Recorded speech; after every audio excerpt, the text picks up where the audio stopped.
San Adalberto de Praga. Obispo y mártir. 959 a 997. Patrono de Polonia.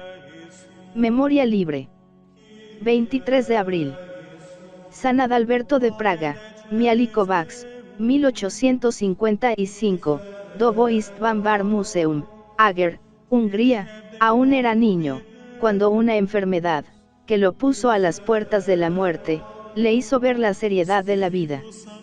El problema de su salvación se le presentaba con una insistencia alarmante, y ante él parecíanle verdaderas naderías la belleza angélica de su cuerpo, de todo el mundo alabada, la nobleza de su familia, una de las más poderosas de Bohemia, y la gloria de su saber, que acumulara al lado del obispo de Magdeburgo, Adalberto. Este obispo le dio su nombre, antes se llamaba Wojties. Tendría algo más de 20 años cuando asistió a la muerte de Dietmaro, arzobispo de Praga. Dietmaro había sido uno de aquellos pastores mundanos que tanto abundaron en aquella época. Al llegar su última hora, el aguijón de la conciencia le atormentaba sin piedad. «Mísero de mí», exclamaba, «cómo he perdido mis días, cómo me ha engañado el mundo prometiéndome larga vida, riquezas y placeres».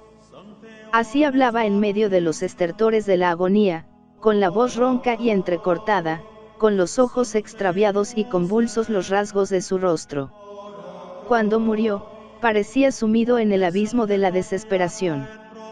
El joven Adalberto salió de la estancia transformado. La sacudida que aquel espectáculo causó en su sensibilidad eslava fue tal, que desde entonces las palabras del moribundo parecían resonar constantemente en sus oídos. La vida se le presentó con los más negros colores, y en sus ojos claros empezó a dibujarse una trágica inquietud.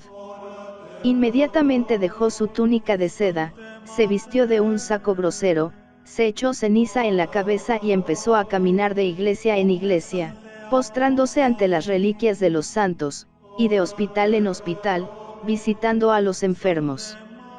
En esta forma lo encontraron cuando lo sentaron en la silla episcopal de Praga. Solo esto le faltaba para hacer de su vida un tormento insoportable. La idea del juicio de Dios le atenazaba el alma.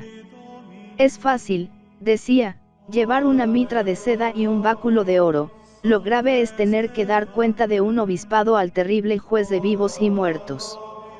Vivía triste y como dominado por una impresión de terror.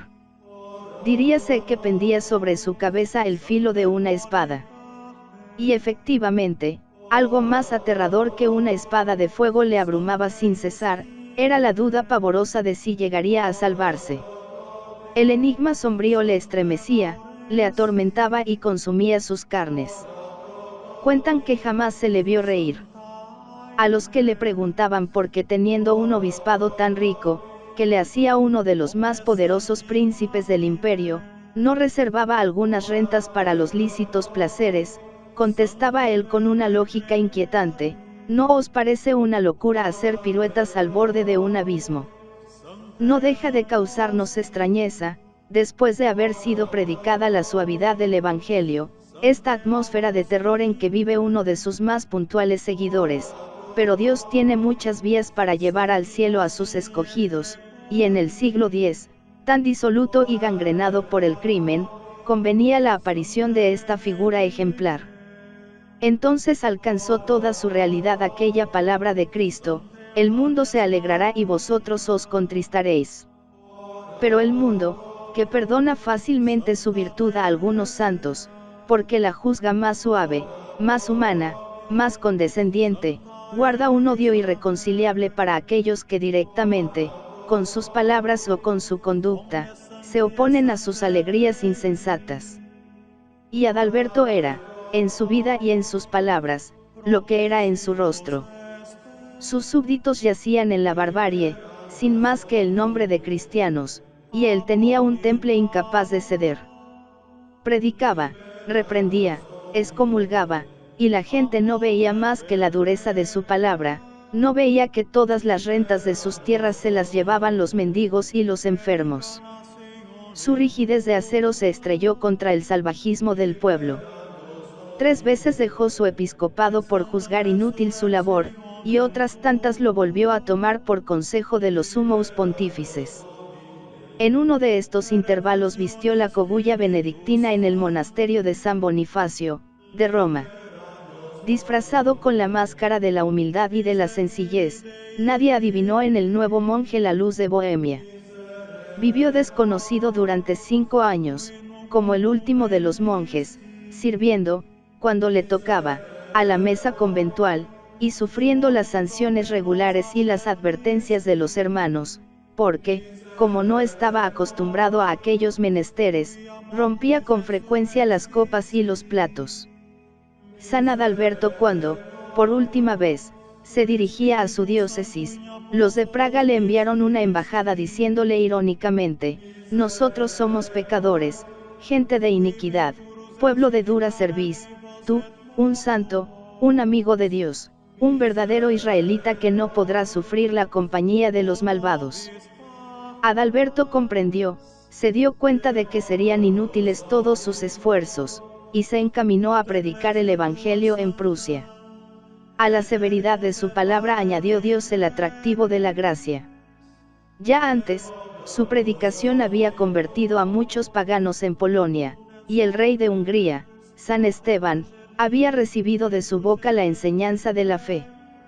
En Prusia, su apostolado tuvo una fecundidad asombrosa. Todos los habitantes de Danzig recibieron el bautismo de sus manos. Para atraerlos más fácilmente se vistió como las gentes de aquella tierra, adoptó su manera de vivir y aprendió su lengua. Haciéndonos semejantes a ellos, decía, cohabitando en sus mismas casas, asistiendo a sus banquetes, ganando el sustento con nuestras manos y dejando crecer, como ellos, nuestra barba y nuestra cabellera, los ganaremos mejor para Cristo. Los infieles se alarmaron y le persiguieron de pueblo en pueblo. Sitiado en una casa por una tribu de salvajes, les decía desde la puerta: yo soy el monje Adalberto, vuestro apóstol.